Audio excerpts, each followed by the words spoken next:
வணக்கம். இரவு நேர பிரதான செய்திகள். செய்திகளினூடாக நர்மதா ஆசிரியர். முதலில் தலைப்பு செய்திகள். யாழில் மழையுடன் கூடிய பலத்த காற்றினால் 45 குடும்பங்கள் பாதிப்பு. இனி முட்டை விலையில் மக்களை ஏமாற்ற முடியாது. பாடசாலை மாணவர்களை ஏற்றி சென்ற முச்சக்கர வண்டி விபத்து. ஈரான் தாக்குதல் எதிரொலி இருளில் மூழ்கியது இஸ்ரேல். இனி விரிவான செய்திகள். யாழ்ப்பாணத்தில் நேற்றைய தினம் மழையுடன் கூடிய பலத்த காற்று காரணமாக 45 குடும்பங்களைச் சேர்ந்த 159 பேர் பாதிக்கப்பட்டுள்ளதாக மாவட்ட அனர்த்த முகாமைத்துவ பிரிவின் பிரதிபலிப்பாளர் என் சூரியராஜா தெரிவித்துள்ளார்.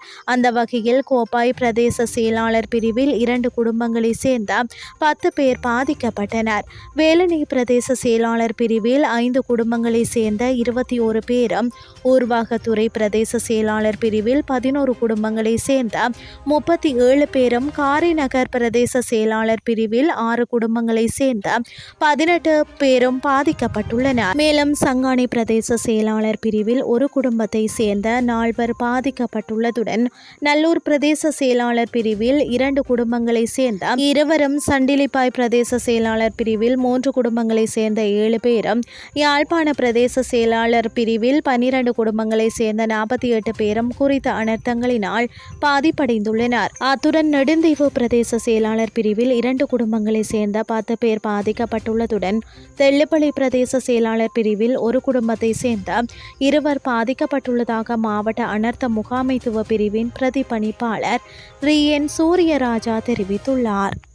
நுவரெலியாவில் இருந்து நானு ஓயாவிற்கு பாடசாலை மாணவர்களை ஏற்றி சென்ற முச்சக்கர வண்டி ஒன்று இன்று விபத்துக்குள்ளாகியுள்ளது. ஹட்டன் நுவரெலியா பிரதான வீதியில் உள்ள நானு ஓயா சுரங்கப்பாதைக்கு அருகில் இந்த விபத்து இடம்பெற்றுள்ளது.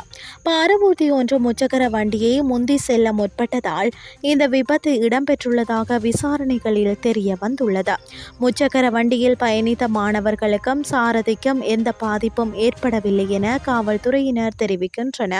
நுவரெலியா பகுதியில் நிலவும் சீரற்ற காலநிலை காரணமாக அந்த பகுதிகளில் வாகனம் செலுத்துவோர் கவனமாக இருக்குமாறு நானு ஓயா காவல்துறையினர் சாரதிகளை கேட்டுக்கொள்கின்றனர். சமூக ஊடகங்கள் மூலம் தினமும் முட்டை விலை குறித்து பொதுமக்களுக்கு தெரிவிப்பதற்காக பொறிமுறை ஒன்றை அமைக்க அகில இலங்கை முட்டை உற்பத்தியாளர்கள் சங்கம் தீர்மானித்துள்ளது. இடைத்தரகர்கள் முட்டைகளை விற்பனை செய்வதன் மூலம் பெரும் லாபத்தை பெறுகின்றனர். இதனால் இந்த நடவடிக்கை எடுக்கப்பட்டுள்ளதாக அவர்கள் குறிப்பிட்டுள்ளனர். சந்தையில் தற்போது முட்டை ஒன்று 28 ரூபாய் முதல் 32 ரூபாய் வரை விற்பனை செய்யப்படுகிறது. மேலும் கடந்த சில மாதங்களாக முட்டை அதிக விலைக்கு விற்பனை செய்யப்பட்டது. முட்டை விலை உயர்வுக்கு இடைத்தரகர்களின் செயற்பாடுகளும் ஒரு காரணம் என்று பல தரப்பினரும் குற்றம் சாட்டியுள்ளனர். இந்த நிலையில் மேலும் முட்டை விலை அதிகரிப்பதை தடுக்கும் வகையில் சமூக ஊடகங்கள் மூலம் தினமும் முட்டை விலை குறித்து பொதுமக்களுக்கு தெரிவிக்க பொறிமுறை ஒன்றை அமைக்க முட்டை உற்பத்தியாளர்கள் சங்கம் நடவடிக்கை எடுத்துள்ளது. இனி வெளிநாட்டு செய்திகள். ஈரானின் ஏவுகணை தாக்குதலை அடுத்து இஸ்ரேல் சுமார் 8000 பேர் மின்சாரம் இல்லாமல் தவிப்பதாக எரிசக்தி அமைச்சர் தெரிவித்தார். அதிகாரிகள் மின்சார நிறுவல்களுக்கு சேதம் ஏற்படுவதற்கான சாத்தியக்கூறுகளுக்கு முன்கூட்டியே தயாராக இருந்தனர் என்றும் 3 மணி நேரத்திற்குள் மின்சாரம் திரும்ப பெற இலக்கு வைத்துள்ளனர் என்றும் அமைச்சர் எலி கோகன் தெரிவித்தார். இஸ்ரேல் மின்சார சபை முன்னதாக தெற்கில் ஒரு மூலோபாய உள்கட்டமைப்பு வசதிக்கு அருகில் சேதம் ஏற்பட்டதாக அறிவித்தது. இது பல சமூகங்களில் மின்வெட்டுக்கு வழிவகுத்தது. விரைவில் மின் விநியோகத்தை சீர் செய்யும் நோக்கத்துடன் இஸ்ரேல் மின்சார சபையினர் பல இடங்களுக்கு சென்று கொண்டிருக்கின்றனர். உள்கட்டமைப்பு பழுதுபார்ப்பு மற்றும் பாதுகாப்பு அபாயங்களை நடுநிலையாக்குதல் ஆகியவை அவர்களின் நடவடிக்கைகளில் அடங்கும். மேலும் இந்த செயற்பாடு பாதுகாப்பு படைகளுடன் ஒருங்கிணைந்து மேற்கொள்ளப்படுகின்றன என்றும் தெரிவிக்கப்பட்டுள்ளது.